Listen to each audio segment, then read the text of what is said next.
সবাই একদিকে দাঁড়াবে, আরেকদিকে স্বাধীনতার বিরোধীরা ভোট করবে, ঠিক কিনা? আমাদের দেশ আজকে বিভাগে বিভক্ত হয়ে গেছে। যারা কেয়ারের নামে ভোট বাঞ্চাল করতে চান, এই কেয়ারের মানুষ কেয়ার থাকবে, এদেশের মানুষ শুনে না জানে।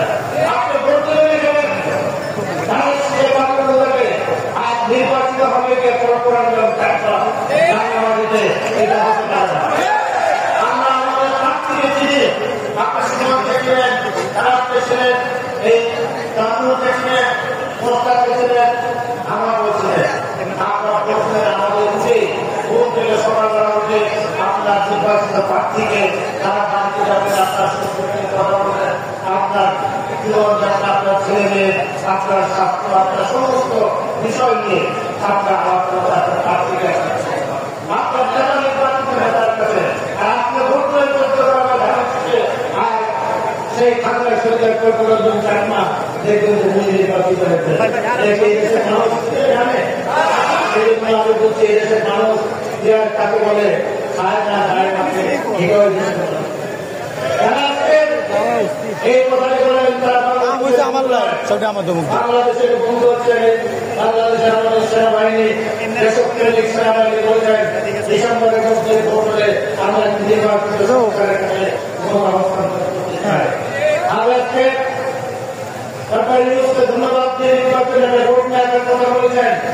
আমরা আশা করি আগামী কয়েকদিনের মধ্যে নির্বাচন করেছেন, কাজ করছে ঘোষণার উপর রাস্তা ভোট দেবেন, নির্বাচনে ভোট দিলেন, বাংলাদেশের মানুষ একটি ধরনের ইনভেস্ট হবে না।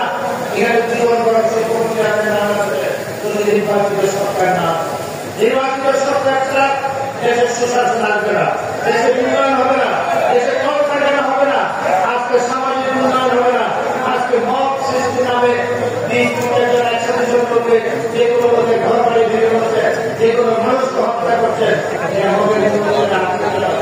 বাংলাদেশ আমরা ৩০ লক্ষ শহীদের রক্তের বিনিময়ে এই বাংলাদেশ স্বাধীন করেছি।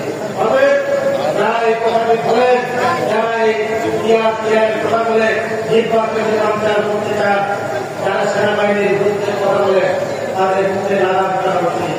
এই সেনাবাহিনী মুক্তিযুদ্ধের সেনাবাহিনী, এই সেনাবাহিনী তাই আমরা আমাদের প্রিয় শহীদ প্রেসিডেন্ট জার্মান মুক্তিযুদ্ধের ঘোষণা দিয়েছেন।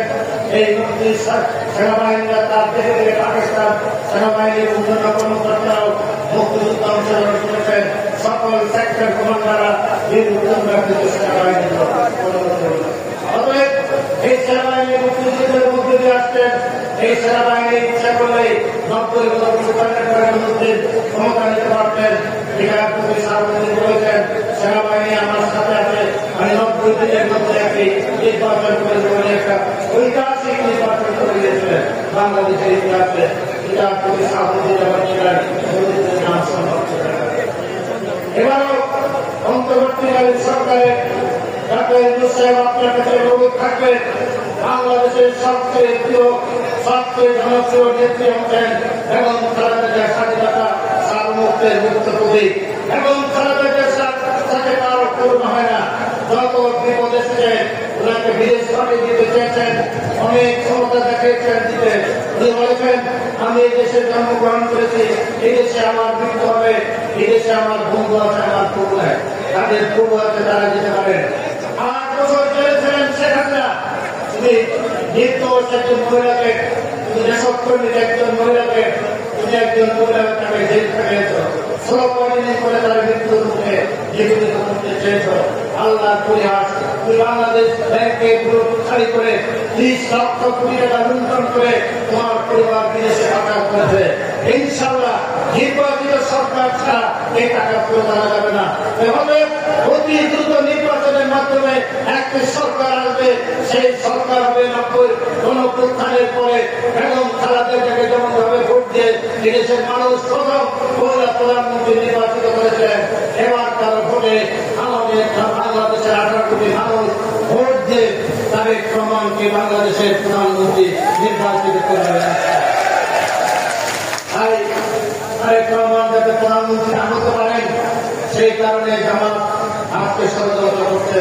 এই জামাত ষড়যন্ত্র করেছিল আমাদের উপর 96 সালে যারা আমাদের দেশের মধ্যে বরদাস্ত করা।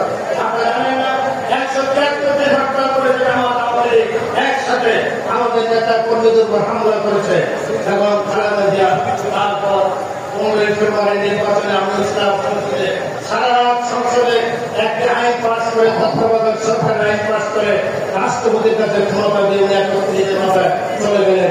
এদেশের মানুষকে হত্যা করেন নাই, এদেশের মানুষের উপরে জুলুম করেন নাই, গণতন্ত্র রক্ষা করেছেন।